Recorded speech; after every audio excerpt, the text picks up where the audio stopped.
Okay, so the profit in dollars per item that a store makes by selling n items of a certain type each day is given by this function. Determine the number of items that need to be sold to maximize the profit on each item.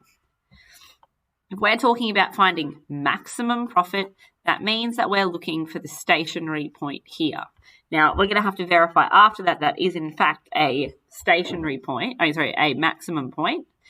But essentially all it's asking us to do is we're going to find this value of n by finding the first derivative, letting it equal 0, which will find the stationary point, and then we'll take that value from there of n and we'll substitute it back into our equation to find out the maximum profit that can be made. Okay, so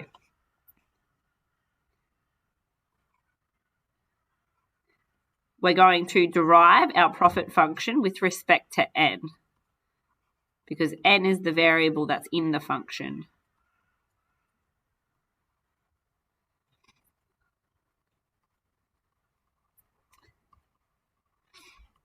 Okay, so when I derive this first section, it's going to become 40. Now, n in the bracket like that can be expressed as n plus 25 to the power of a half. So if I take the derivative of the inside, it's going to be 1.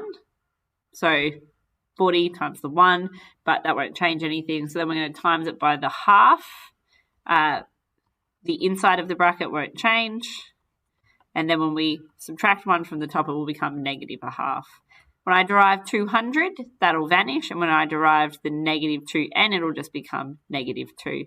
So my derivative of the profit function with respect to n is going to be 20 over n plus 25 minus 2.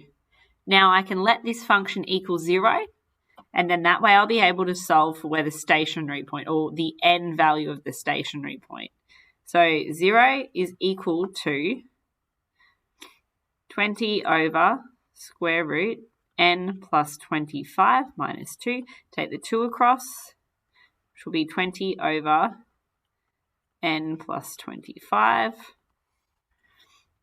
Now I can take this up and multiply.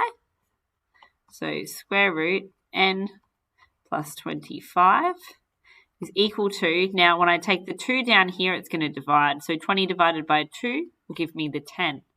Okay, so next thing I can do is I can take this square root across by squaring this side. So n plus 25 is going to be equal to 100. Take the 25 across, so I'll have 75. So we found that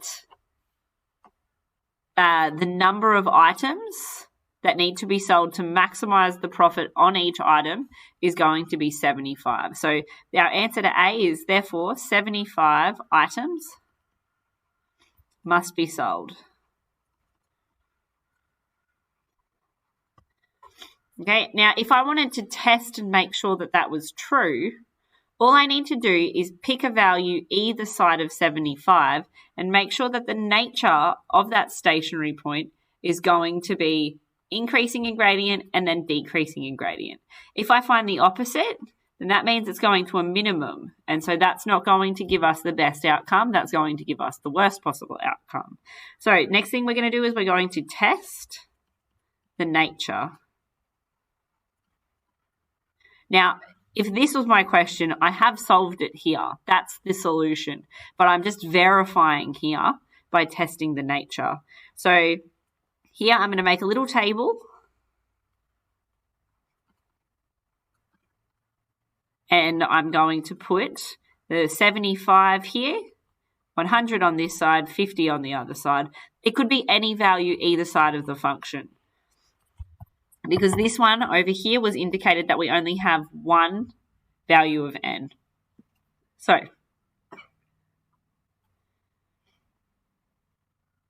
I'm going to substitute this 50 into this equation here and see what I get. Now, I'm doing this on my graphics calculator that's next to me, not in the equation editor, not in the graphics calculator on the computer, just for time. So when I substitute that in, the 50 value, I get positive 0.30. So remember, I don't care about what number's next to it. I care that this is positive because that indicates to me that the slope is increasing. 75 will give us the value of 0, which means that we're at a stationary point for our slope. And then when I substitute this one in, I get a negative value, which means that we're decreasing. So I have, in fact, verified that, therefore, maximum. Okay. Calculate the maximum profit per item. So we figured out that 75 is the optimum number that needs to be sold. If I want to figure out the maximum profit per item, that means I need to insert 75 back into our profit function. So P is equal to 40, 75 plus 25 minus 200 minus 2 times 75 is equal to 40 square root of 100 will be times 10 minus 200. It's going to be 400 minus 200 minus 150. So that's going to become 50. So therefore, the maximum profit per item is $50.